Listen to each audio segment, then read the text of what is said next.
Predict, pick, and prevail in your fantasy football leagues with Nick Giacobbe and Nick Cap. From breakouts to busts, superstars to sleepers, these are the guys that will help you achieve fantasy glory. This is the PrimeTime Fantasy Podcast.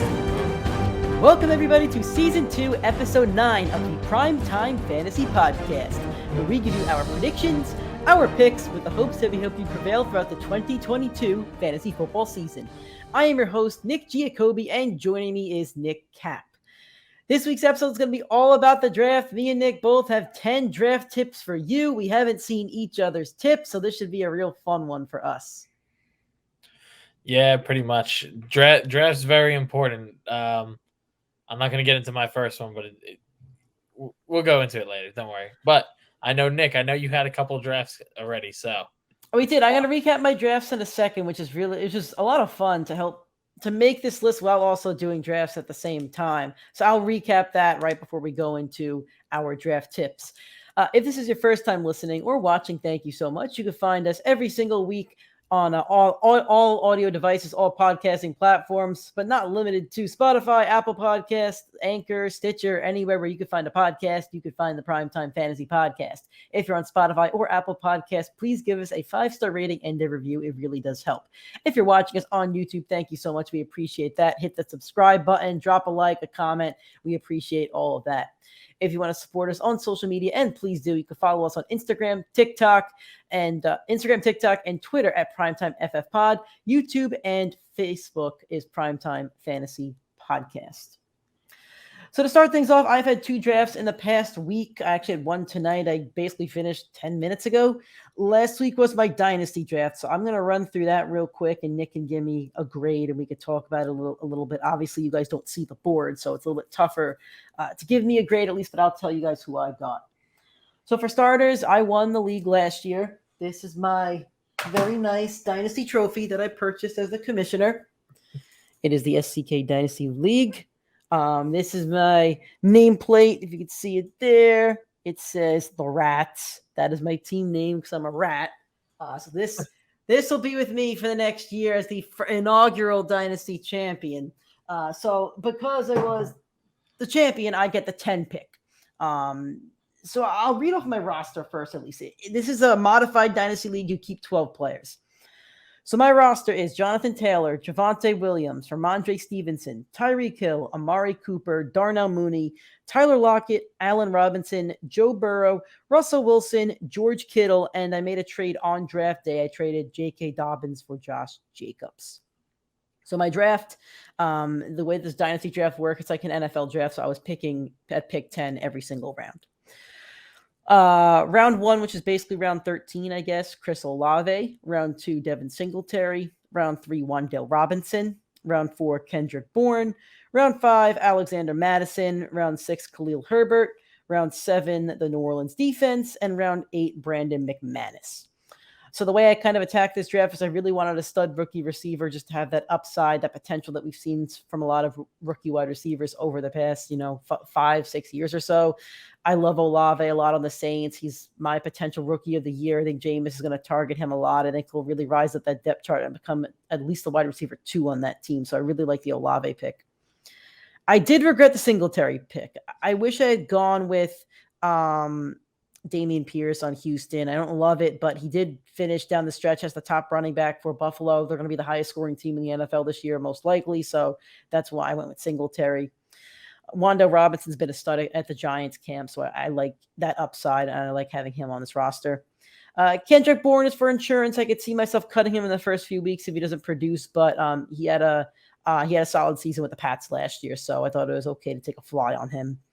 Alexander Madison and Khalil Herbert are mostly just insurance if those other 2 running backs go down, especially Madison, because he's so talented. If Dalvin Cook ends up going down for a couple games, I could plug and play Madison basically anywhere in my lineup. So, Nick, I'll let you talk about my draft a little bit if you want to give your thoughts. So Dynasty is very interesting because, your rosters are already loaded. I feel like none of those guys are really going to even break into that starting lineup unless if there's a major injury or anything like that. I actually do like the Singletary pick. I think the running back depth would probably be the one thing I would target. I also like Madison. I think he has a lot of upside if Dalvin Cook goes down in that offense. The new head coach there gave Todd Gurley 80 targets in back-to-back seasons. So there's a lot of potential in that Vikings backfield. So I think Madison's honestly the best pick. Olave, for a long-term play, it's a good pick. I think, from where you're at as a team, there's not much you need other than those rookies and guys that could go years and years into the future. Madison, if they stick with Cook, should be leaving the team within the next couple of years. So he'd be getting a starting role elsewhere. So I think from what you got and what you need, I think you're pretty set up well for a Dynasty League. All right. And then my draft tonight, I actually joined this league today. It was a late round filler since somebody had to drop out. So I had the 6 pick 10-man league. First round, I had Cooper Kupp fall to me. I couldn't not take him. I really did want Najee Harris. He went a pick before me. I debated Dalvin Cook, but I eventually went with Cooper Kupp. Round 2, I went with DeAndre Swift. Love his upside. Love that he's the bell cow for the Lions. PPR machine. Round 3, T. Higgins. He actually outscored Jamar Chase, I believe, in the last 6 games last season, fantasy-wise. It was the last 4 to 6 games or something like that. I love the Higgins pick. I love him being my wide receiver too. Round 4 took Travis Etienne. I was debating between him or Zeke. I really needed a running back too. Josh Jacobs was gone. I'm okay taking a risk on Travis Etienne, and I'll speak about it in my draft tips as to why I attacked this specific draft this way with some of these picks.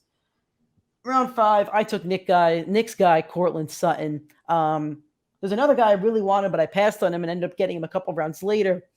Russell Wilson's going to really target somebody. Sutton could be the guy. Round 6, I took Kyler Murray. I wish I had waited a round or 2 on a quarterback. I never take a quarterback this early. He was sitting there. A couple quarterbacks had gone. I felt like it was the right time, and I wanted to actually get ahead of the curve on quarterbacks. I probably was a little too early by a round or 2, but Kyler is going to be a really great quarterback until about November 3rd this year. Dalton Schultz, I took round 7. I think Darren Waller may have been on the board or maybe not at this time, but I really like Schultz. I loved him last year. He was a tight end 5 on the year. I think he's going to be a top 5 tight end again this year. More targets with Amari Cooper gone, so I'm happy with the Schultz pick. Round 8, I got Marquise Brown, who I actually have ranked higher than Courtland Sutton, and I wanted to take him where I took Sutton, but I went with Sutton. I don't have a good reason why. I think because I was following the Fantasy Pros website, and on that, there's actually a draft mode. So this is a live draft at my friend's house. I couldn't be at it, so I was actually the only person zooming in. So I was checking off the names on the Fantasy Pros live draft mode, which is really cool. And they had Courtland Sutton ranked higher. So in my mind, I figured, okay, let's draft Sutton, and maybe I get Marquise Brown later. And I did. I got him in round 8, and I think he's a round 4 receiver. So I was stoked about this pick. I wrote steal in my notes. Round 9, I got Kenneth Walker. All the running backs are kind of going. I think he has a ton of upside with Seattle. He's my running back 4 on this team. 3, excuse me. So that's okay. If he doesn't pan out, I'm not angry about it. I went really heavy running back here. Then I did Melvin Gordon, who I think could be a vulture, and it's going to kind of eat into Javonte Williams on my dynasty team. But, I still think Melvin Gordon has upside, especially if Javonte Williams gets hurt. I did get Dameon Pierce in this draft. I did not pass on him in this draft. I passed on Singletary, so I have some options. So 3 straight running backs there. Round 12, Jacoby Myers. I don't know who's going to be the wide receiver 1 with the Pats. I think it could be Myers, could be Bourne. I now have 1 on each team.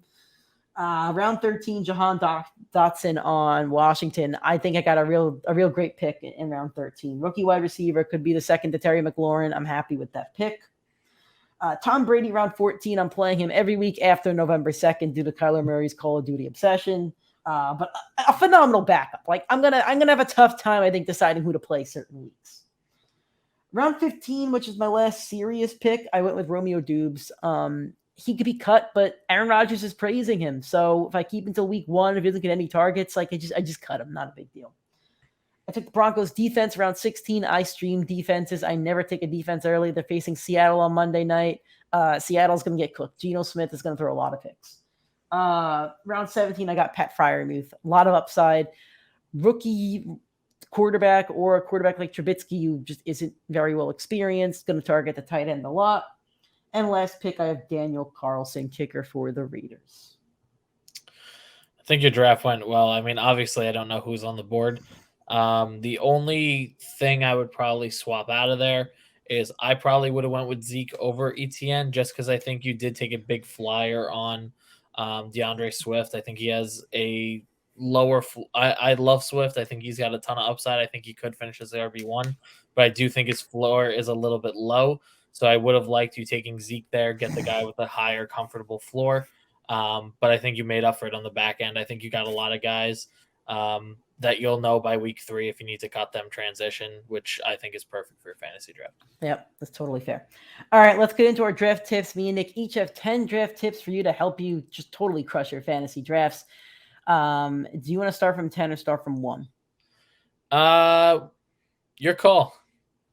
Let's start from 1. Let's start from whatever you think is the most important draft tips. Let's start with you, Nick. What is your most important draft tip? So my most important is number 1. When you are drafting to win your league. End of story. You should absolutely be taking every risk that you can.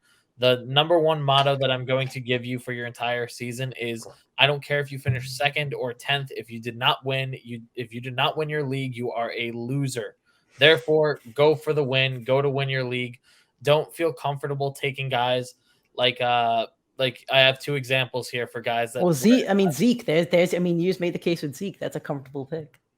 It's a comfortable pick, but I think you made a couple other risky ones with the running back position where I think Zeke would have been the safer one.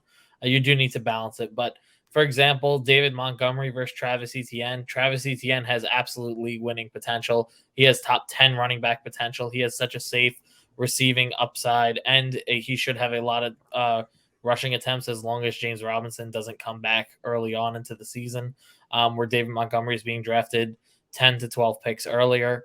I think ETN's clearly got the higher ceiling than Montgomery, and if you want to win your league, ETN sounds like a bigger league winner than David Montgomery. 2 other guys that I have for a good comparison, Trey Lance and Matthew Stafford. Stafford, I know he had year 1 in that Sean McVay offense. He didn't crack 30 points a single time. Trey Lance with that rushing upside and that big arm on a weekly basis can put up 35 to 40 points like Dak did for that 5-game stretch. I think Trey Lance he's going to give you 4 or 5 games this year where he's absolutely going to dominate. He's going to give you that 35, 40-point game that your opponent's just not going to keep up with without a top-tier quarterback. So for me, number 1 pick, number 1 rule, tip, go draft to win your league, not to compete every week. My biggest tip is have a map or have an itinerary, and here's what I mean. When I go to Disney World, when I go to a theme park, me and Nick went to Six Flags last Tuesday. We had an itinerary. We wanted to go on El Toro first. We wanted to go to King Ka. We wanted to go to the new roller coaster, the Jersey Devil Dive, before the rain chants spiked up. We had an itinerary, and that doesn't mean we flipped around some decisions. We decided when we wanted to eat. We did the Congo Rapids after a different ride or whatever. So we changed it, but we had an itinerary and we didn't really deviate from it. So here's an example. What I did today is I did a mock draft. And like I said, I jumped in this league today. So I didn't know my pick until probably an hour or 2 before the draft. But what I did was I jumped into a mock draft. I went both off my ESPN mock and the Fantasy Pros list, and I wrote down 3 or 4 players from each round that I thought I should target. And that doesn't mean I'm going to take player X from each round, but it means these are options. So I had Marquise Brown and Cortland Sutton for round 4. When round 5 came around, I got Cortland Sutton, and I got Marquise Brown in round 8. I had Najee Harris and Cooper Kupp for round 1. I got Cooper Kupp. In the next round, I got DeAndre Swift. So I had an itinerary, and I followed it. I made some changes on the fly, but I followed my itinerary. I didn't panic, and I got most of the guys that I wanted and most of the positions that I wanted when I did. I did deviate with somebody like Kyler Murray, but he was on the itinerary. I still got him. It was just flipped a little bit. So that's my biggest thing, is to have some type of plan and try to follow it, but you can deviate from it. And that's where I'm going to go next. But Nick, I'll let you say your number 2 before I go into that. My number 2 is forget the name, just predict their production. That's a good one. A lot of people fall in love with the player's name. A lot of people fell in love with Julio Jones, thinking he's going to Tennessee. Julio's not that player anymore. We learned that last year. I got two perfect examples that I found based off ADP, where I think his name is the only reason that he's being drafted as high as he is. I'll give Nick the choice of which player he'd rather have right now live. Last year, this player had played in 13 games. This isn't fair. I need to know the team and the situation, but I'll play this game because it's always a fun one. Okay. He had 13 games last year. Uh-huh. He had 600 rushing yards, averaged 3.7 yards per carry, finished with 3 touchdowns, 40 catches, 250 receiving yards. That's player A. Yep. Then you have player B, who finished with close to 1,000 yards in 11 games played. He had 7 touchdowns. He had only 20 catches, but he did have that 7 touchdowns, and he averaged 4.7 yards per a attempt. Which player would you prefer? Was player B Josh Jacobs? No, player B was not Josh Jacobs. Was player B Zeke? No. No, Which Zeke player would you rather own? Player A or I'd player probably rather have player B. Okay, well, player A was Saquon Barkley, who is being drafted at the end of the second round. Player B was Elijah Mitchell, who's being drafted 35 picks later. I'm not telling you take Saquon over Elijah Mitchell or vice versa, but I am telling you forget the name, look at the stats, look at the production, look at who the player is, what their profile is. Like don't harp on who was a star. That's not who is going to be a star. Saquon, to me, is not a league winner. A lot of people think he will be. Elijah Mitchell, to me, is a league winner. 35 picks later. You'll notice a lot of discrepancies like this if you keep looking throughout the draft. I almost picked Elijah Mitchell tonight.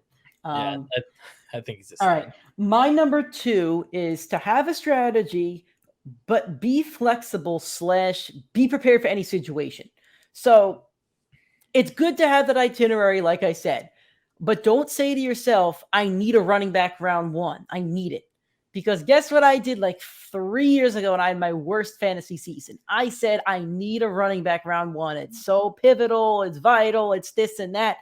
And I drafted Le'Veon Bell on the New York Jets. And then round 2, I said, I need a stud receiver. I wrap around. Devontae's gone. Hopkins gone. I have Antonio Brown staring me in the face. And I say, well, it's still Antonio Brown. He's on the Raiders, but he's Antonio Brown. Antonio Clown. That year, my only thing I got right was Chris Godwin. And I was so right on Chris Godwin. If I could have drafted 12 Chris Godwins, I would have won my league. Horrendous season for me. So have an itinerary, but be okay with flipping around. One example that I have here is be prepared for any situation. Well, tonight, when I did my draft, rookies were going earlier than I thought, earlier than their ADPs. So I ended up like I wanted the Pittsburgh receiver. His name's drawing a blank at the moment, but I wanted the Pittsburgh receiver, and I didn't get him. I was probably a round or two too late, but I did get Dameon Pierce in round 11. I got Jahan Dotson in round 13. Those are probably guys that are being mocked later, but I wanted them, so I took a shot on them. So another great example is, when do tight ends and quarterbacks go? That's a decision that you got to make. Like I made the decision for Kyler Murray tonight. I like drafting my quarterback after round 8 or 10. I went around 6 tonight. We'll see how it works out for me, but I stuck to my skeleton of a strategy, but I deviated from it. So I think it's important to have your strategy, but also to be able to play on the fly and not overreact about it. All righty, Nick, your third pick, or your third draft tip, I should say. About my third piece of advice, and it's something that I think I'm going to be doing a lot of this year. You're going to cause a lot of commotion, but you got to start the domino effect this year. This is how you control your draft. You really make your mark. I love doing this. If you're right near the turn, you got to take advantage of a lot of teams in your league. And what I mean is, don't be afraid to take the tight end. Don't be afraid to take the quarterback, the defense, the kicker. Go force your other opponents to go have to take this player. My perfect example is if you're in the seventh or eighth pick in your draft, right? Like, you have the opportunity when you're going on the back half of the round. Let's say you're in the third round, and you go take George Kittle in that third round. Well, Kelsey and Andrews are already gone. You're forcing someone to go reach on Waller at the end of that draft, and it's possible Dalton Schultz also gets taken. What does that mean for your team? The next round, you're getting a wide receiver or a running back you would not have gotten because you did not force them into taking that tight end position. Another thing is quarterbacks. We all know that that those top 3 quarterbacks, yes, they're going to finish in the top 3, maybe top 5, but you don't want them. So go be the guy that takes Dak, Brady, Lamar Jackson, and force those guys on the turn to have to take quarterback because they know the rest of that draft is they're not getting the quarterback they want. They're waiting a lot longer. Go start that chaos. Another thing goes for those receivers at the top. Like if you take Cooper Kupp and then Justin Jefferson goes, go be the guy to pull the trigger on Jamar Chase. I guarantee no one's stacking a running back on the back half of your draft. You're going to watch Diggs go. You're going to watch Adams go. You're going to watch Debo go. You're going to watch those wide receivers trickle down, and you're going to wind up getting a better running back than you would have gotten if you had completely avoided the position. So cause that chaos. Be the guy that says that's forcing his league mates to have to draft what they don't want so you can wind up getting what you do want in that next round. I differ from Nick, and this is where we're going to butt heads a little bit. My number 3 is be careful with risks, because if you take too many risks in your draft, you're going to fuck up your draft. That's the reality of it. My draft 4 years ago, I just spoke about my first 4 picks, I believe. I think there's one in the middle here. I took Le'Veon Bell, Antonio Brown, David Montgomery, who's a rookie, and then Chris Godwin. And I stunk. I took back-to-back-to-back risks. I took Le'Veon Bell, who was a year off injury. Should have been great, but he wasn't. I took Antonio Brown, I think was coming off like an 1,800-yard season or something like that. He barely even played this season. I took David Montgomery, who was a camp star, and that's another thing. Everything you hear about camp and rookies, it is a risk when you take them. Some risks pay off like Jamar Chase. Some risks don't pay off like David Montgomery, his rookie year. So I saw this strategy on YouTube. I forget who did it, and I wish I could give credit to them. They suggested doing 2 safe picks and a risk. Every 3 picks have 1 risk. I don't agree with that per se, because you need to analyze your draft as it's going on. But my draft tonight, I like Swift. He does have a little bit of a risk, but I like that pick. ETN's a risk. I waited till round 4 to really take my first risk. Because the Jaguars could be a terrible team. He could get hurt again. He get outsnapped by James Robinson. There are a lot of factors in there that can make that pick a real bust. Then I can be really screwed at running back. I don't really have a third running back. But that's a risk that I was willing to take. I don't really have a big name wide receiver. And I know Nick was just talking about names. Look at who he thinks going to score more. But that's another thing. Like I'm risking Cortland Sutton as much as everybody's high on him. What if Judy's the guy? Last year I was really high on Robert Woods. I said a Rams receiver was going to go bonkers. I was like 25% right. I take a little bit of credit for that one. If I picked Cooper Kupp, I'd look like a genius right now, but here we are. So be careful with your risks. Definitely take them. You need to have some risks in fantasy football, but don't go risk.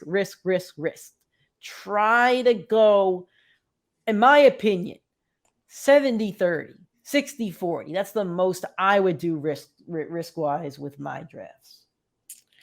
It's funny because my next tip is actually a new philosophy I just learned about, which is extremely risky from what it seems like. But I mean, like at first, I'll just give it to you. And at first I thought it was crazy until I really started to crunch the numbers and think about it. And it made a lot of sense. It's actually called the anti-handcuff running back strategy. So of course we all know if you're taking one of those top running backs, it is a shame if they go down for the season and you better have their handcuff. Well, this strategy actually says, screw that. Like, don't take their handcuff. You're locking yourself into a season where you have a spot on your bench with a player you're not comfortable cutting, you're not comfortable letting go of. Instead, go draft someone else's handcuff. Go if someone. That's my new favorite thing is drafting other people's handcuffs. You know who does that? Palmer, who's a champion. Yes, exactly. That's he exactly. Loads up on the backhand handcuffs, and that's how he wins with the running back. So the strategy pretty much says, if I have Joe Mixon, Chris Evans is the backup, screw Chris Evans, go get Alexander Madison. Because if Dalvin Cook goes down for the season, I'm in a much better position having Joe Mixon and Alexander Madison as my top 2 running backs than I would be if Joe Mixon went down for the season and I'm just plugging and playing a player that is, as it was quoted, a net negative. All you're really doing is replacing a positional player. Well, the fact of the matter is you could have got a running back much earlier on your waiver wire, or a wide receiver earlier on that waiver wire that would have been beneficial for the entire season, not the 3 to 4 games that you needed to plug and play. So this is something I think I'm going to be doing in all my drafts. If I'm taking Dalvin Cook, I'm not going to be eyeing Alexander Madison. I'll be eyeing someone like AJ Dillon instead. I like that one a lot. That was your number 4, I believe. Yes. My number 4 is pick the player that you think is going to score the most points. And I know that on the surface, it sounds like, well, that's what I do. That's not what you do. You think to yourself, fuck, the tight ends are going. Let me go grab a tight end. No, don't grab Darren Waller in round 4, because is Darren Waller going to outscore that receiver? Is he going to outscore that running back? No, take the guy that you think is going to score the most points. I took Courtland Sutton tonight. I took Courtland Sutton when I needed a running back or a tight end. And I took Courtland Sutton because I think he's going to score more points. I took Kyler Murray when I did. This kind of goes against it, but I took Kyler Murray because I think he's going to score more points than a lot of those receivers that I could have taken. I passed on Elijah Mitchell because I thought guys were going to score more points. Don't just take a guy because it's a position of need. You could figure that out. Now, if you don't have a running back by round 4 and you have like 4 receivers, take a running back. But if you have one running back, let's say you lock yourself down to Christian McCaffrey and then you go receiver, receiver, receiver. Don't feel like you need to reach on a running back. Don't reach on like Miles Sanders because he ain't scoring a lot of points. Pick the guy that you think scores more. Then figure it out. You could trade. There's going to be waivers. There's going to be options for you. Because guess what? I won the points in our league 2 years ago with Justin Jefferson, with Travis Kelce, with DK Metcalf, with Tyreek Hill. You know who my running backs were? Ezekiel Elliott and I think Raheem Mostert or something like that. When I won our championship, my running backs, rookie year, Alvin Kamara, rookie year, Kareem Hunt, Le'Veon Bell. My best receiver, I think, was Deontay Johnson or something. Take who's going to score points. You don't need to fill out your roster with a stud at every position or a median at every position. Take who's going to score your points. Number 5. So mine is quite simply, you need to make sure you have some balance in your later rounds. Balance who you plan on holding for multiple weeks and who you know week 1, I don't need this player anymore. The fact of the matter is, after your week 1 waiver wire, if you have the first waiver wire pick and you hit it on the head, that guy is likely going to be a league winner. You don't know all the news from training camp. There's 160 guys that typically get rostered in a 10-man league. The fact of the matter is, there's guys that are going to be on that waivers that are going to win you a league. So if you are taking AJ Dillon, Treylon Burks, Kenneth Walker, all these guys that you won't know till week 4, week 5, if they're good enough to win you a league or you have to cut them at this point, like you're not going to be able to make the right decisions early on that will change your roster for the long-term success. Kareem Hunt, Alvin Kamara, 2 great examples of players that were drafted in later rounds and absolutely smashed their ADP in their rookie year. 2 guys Nick took that year, which absolutely destroyed our entire league. But the point is, in these later rounds, you have to know this guy, I need 3 to 4 weeks to know what he's going to be and be comfortable with that. Don't jump the gun too early and cut them, but also know Jacoby Myers.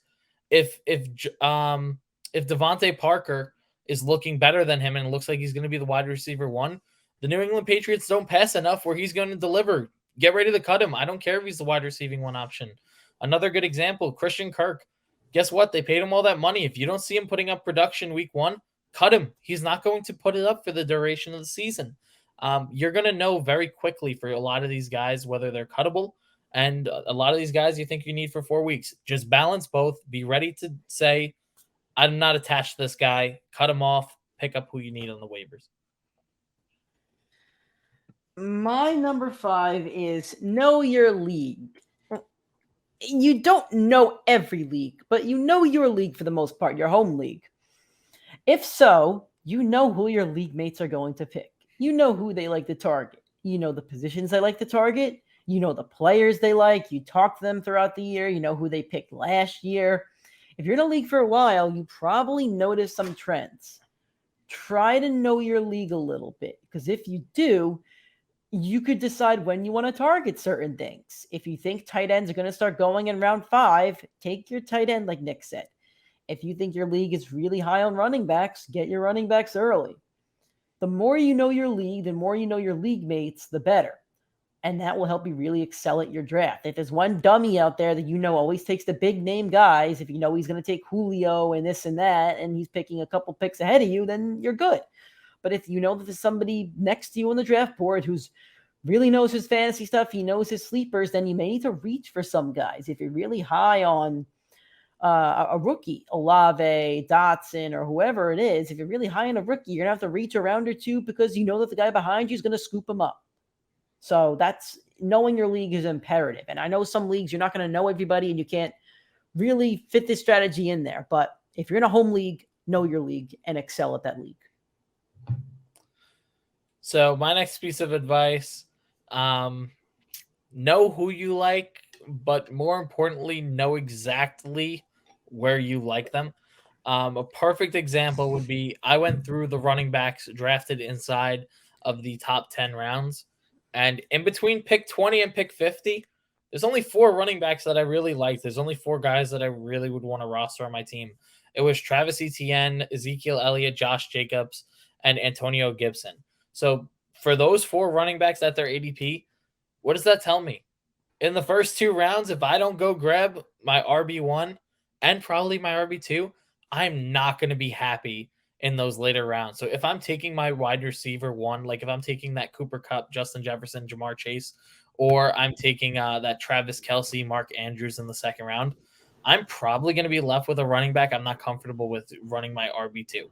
So I might be showing a little bit too much of my hand here to Nick, but that tells me I got to go draft 2 running backs really early on because I'm not going to be happy later on in the draft, and I'm going to need to stack up my wide receivers in those rounds because, frankly, for me, that's just where I feel comfortable in fantasy. I don't feel comfortable with some of the other guys in that range. So it goes right to what you need to know. In a 30-pick range, there's 4 players I like. Odds are maybe one will be on the board when it gets to my pick. Know who you need to draft and where you need to draft them. My number 6 is don't panic. If you get up to your pick and the guys that you wanted are all gone, this is where having that map really helps you because you could reach around. Because if you really do think this player is going to excel, reach around for him. Here's an example. In my round 2, there was a chance that I would get stuck with a lot of guys I didn't want. My round 2 could have been like Leonard Fournette, CeeDee Lamb, Aaron Jones, etc. I didn't want any of them. So I decided if Swift was picked, I was going to go Mike Evans. I was going to draft him like 6, 7 picks early because I was comfortable with him and I wanted Mike Evans and I wanted a guy I was comfortable with. If you panic and you make a pick that you don't like, you're going to regret it. Just like I panicked with Le'Veon Bell. Even in my Dynasty League last week, I took Devin Singletary because I wanted a running back and I passed on Dameon Pierce and I wish I had taken Pierce. Don't panic. Have a plan. Take a deep breath. Assess the board. Assess what you need and take a player that you are fully comfortable with. Try not to panic. Number 7. I'm going to be hurting the podcast with this one, but trust yourself over your analyst. Most top players don't hit. Go with your gut. Go with the guys you like. Go with the guys you know. Go with what you studied. Go with your eye test, what you've seen on the football field. Go with the production that you've analyzed. All we can do is tell you the players that we like. But the fact is, you might be from the middle of Tennessee and might see something different out of that training camp than we see in New York, Seattle, and where Nick is residing in Florida. So, great example for this. Every analyst says Jonathan Taylor is the comfortable RB1 in fantasy. Well, since the year 2000, no running back has finished with multiple RB1 finishes, not just repeating. That could be a 2-year, 3-year, 4-year gap. So what does that mean? Odds are all us analysts that are saying Jonathan Taylor, take him at the RB1, odds are he doesn't finish as the RB1. So I'm not saying Jonathan Taylor is the best example because I think he is the safest option, but just if you feel more confident about a player, for example, I said it earlier, I would take Elijah Mitchell over Saquon Barkley comfortably. I'm going to trust myself over the 100 other analysts and the expert consensus rankings and the ESPN ADP. I'm going to trust myself over that. I've said it 100 times. I'll say it again. I think Courtland Sutton's going to finish higher than Devontae Adams on the year. Does that mean I'm drafting him over him? No, but I do also trust myself and say, that's what I think is going to happen. Trust your gut. Live and die on your own hill. End of story. Don't flip your pick because someone tells you to. And Nick kind of hit the nail on the head. My number 7 just says trust your gut. A few years ago, I said DK was going to have a great year. He was projected round 5. I think I took him round 4. Took him probably at least 15 picks early. I didn't care. And DK finished with the wide receiver at 8. I had Tyreek, DK, and Jefferson. I smoked the league in points. It is a shame that my name is not on that trophy because my team was absolutely stacked, insanity stacked. Nick knows it. Trust your gut. Nick spoke about it. Trust your gut. Trust the player that you like. Don't worry about being laughed at. Don't worry about being mocked. If you believe a player is going to play well, take that player a couple picks early. Make sure you get him because you don't want to be the guy in 16 weeks that says, I really liked him. Well, then why didn't you pick him? Nick's going to pick Courtland Sutton in a bunch of leagues. I know that. And if he doesn't, then it's because his league mates are sniping him. Oh, yeah. Number every 8. league mate's listening to the podcast at that point. Number 8. In your late round picks, trust the talent over the opportunity. It's the perfect example. It's like I said earlier, draft to win. The fact of the matter is Christian Kirk's not winning you a league, but you want to know who could? Someone that's being drafted 10 picks later in Kadarius Toney, who looks like Tyreek Hill with a little bit more muscle. Like, draft the talented players. The talented players are going to exceed in their offense. You got to know the talent on the field. It's not all about opportunity and production. It's when you have that opportunity, what do you do with it? Are you going to deliver? The perfect example, someone I left off my top 24 receivers that Nick had to call me out in the middle of the rankings episode, DJ Moore. Fact is, he caught 90 balls out of 160 opportunities. He was given the opportunity and he wasn't delivering. I know the opportunity is there, but guess what? He finished as the wide receiver 18 last year. Kadarius Toney, ton of talent. Christian Kirk, all right talent. About the same opportunity. Go with the more talented player. That guy is more likely to win you your league than the guy with the opportunity that's not as clear-cut of the great player. My number 8, I have mock. Do your research. If you want to formulate that plan, I took 20 minutes to do a mock tonight, and I got most of the players that I got in the mocks. That's the players that I wanted. It's a great way to figure out your strategy, your map, your itinerary, whether it's an in-person draft or an online draft. I'm not saying do 1,000 mocks, but if you do one a week, maybe closer to draft day, do one a day, write them down, right? See where the mocks are going because you'll see how players climb and fall.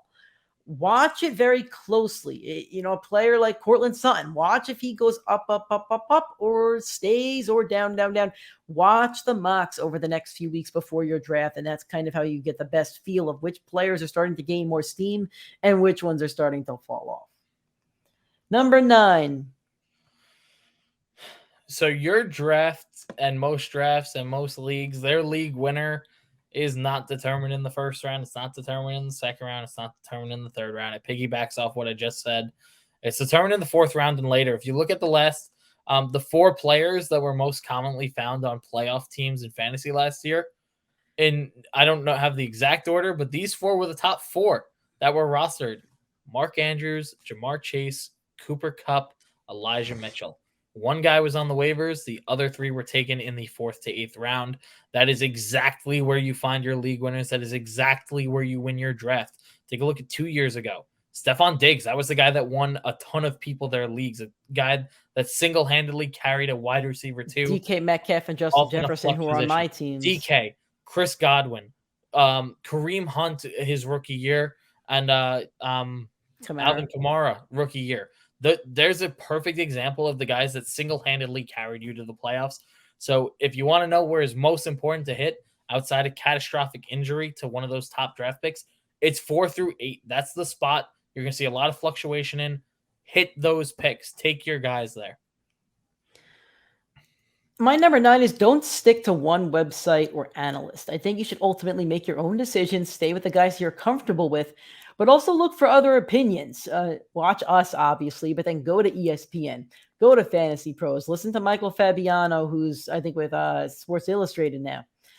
Because everybody's going to have different opinions, and that shouldn't change your opinion on players, but maybe somebody got bit in the ass by a player a couple of years ago. I haven't had McCaffrey in a league to even have gotten bitten in the ass by him, but I'm avoiding McCaffrey because of his injuries.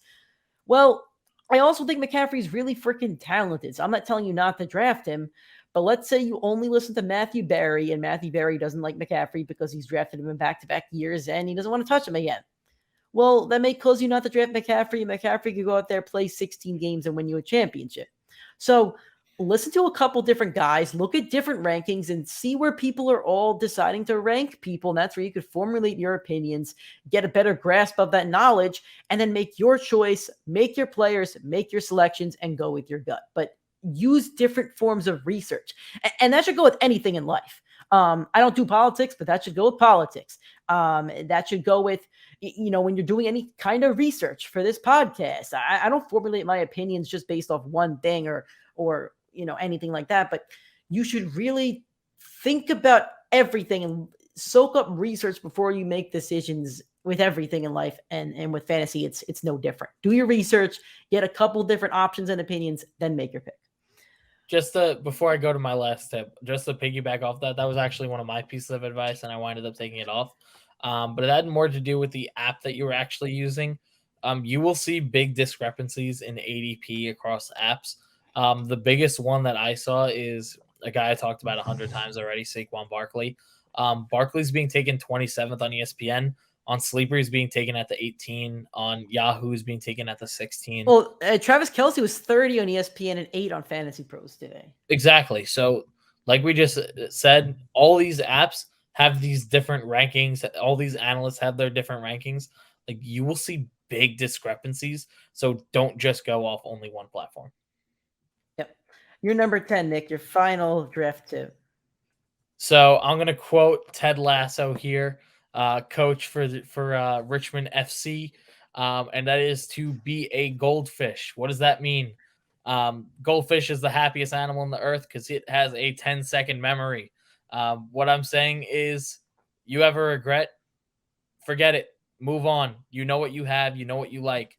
The fact of the matter is, like we said, you do not win your league on draft day. You win it on the waivers and through trades. Be a goldfish. You're not happy with your draft? All right, so be it. Go get the best waiver wire pickup on the first week. Go make a massive trade that alters your league. Like, go do that. That's the difference in winning your league and competing in your league. Go be goldfish. My number 10 and last draft tip is, if you are in a draft, whether it's 15 rounds, 18, 20, let's just say 18 like I did tonight. 18 rounds.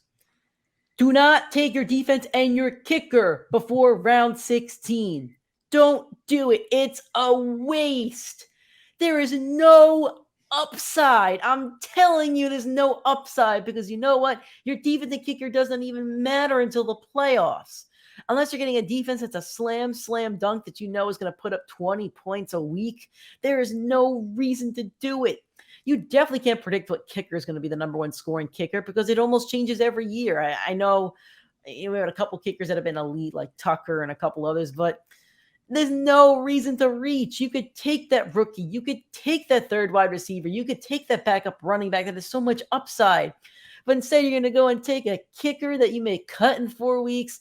Get the fuck out of here. Don't touch a kicker or a running back before the last 4 rounds of your draft, and I'm being generous because I do the last 2 rounds in every single one of my drafts. Don't touch them until the last 4 rounds of your draft. I'm telling you, you'll regret it. There's no reason to do it.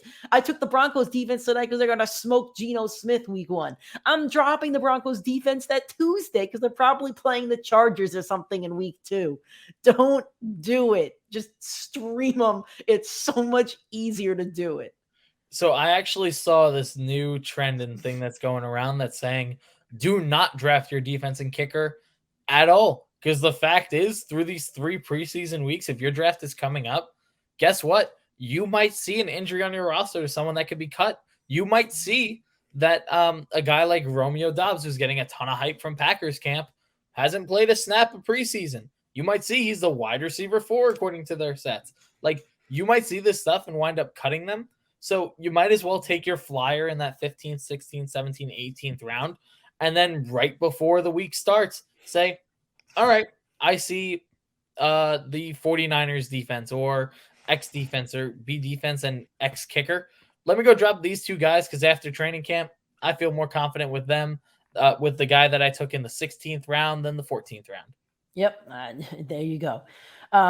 Most leagues will make you draft a kicker or a defense if you're drafting online. If you're in person, it's a different story. But anyway, yeah, please wait on those guys. Like, you're around 10 or 11, please don't take a kicker or defense. It's fucking stupid. Those are our draft tips, guys. Hopefully they help you out. Hopefully you guys have some of the similar tips, and hopefully you can start crushing your drafts. It is draft season. I have another one next Sunday. When's your first draft, Nick? I have an in-person on Sunday. I'm excited. Okay, so we both got drafts in person. So on next Monday's show or next Monday, Tuesday, we'll be able to both talk about a draft. So that's pretty cool. So it is draft season, guys. So hopefully you follow these draft tips. I think we're going to do a mock draft later this week. We got to see how me and Nick's schedule's working out. But I think we'll either do a mock draft or we'll have more draft, buzz and player buzz and stuff to talk about later this week. If you enjoyed this episode, thank you so much. Hit that subscribe button anywhere where you're listening, whether it's on Anchor, Spotify, Google Podcasts, Apple Podcasts. If you are on Apple or Spotify, please give us a 5-star rating and a review. It really does help. Share the podcast with your friends, tweet it, text it, whatever. We'd appreciate that. If you're watching on YouTube, hit that like button, that subscribe. It does go a long way. Thank you so much. Support us on social media. Let us know what you think of the show. Twitter, Instagram, TikTok, PrimeTimeFFPod, Facebook or YouTube, Primetime Fantasy Podcast. Thank you guys so much for listening. We'll talk to you guys later this week. It's draft season. Let's crush the drafts.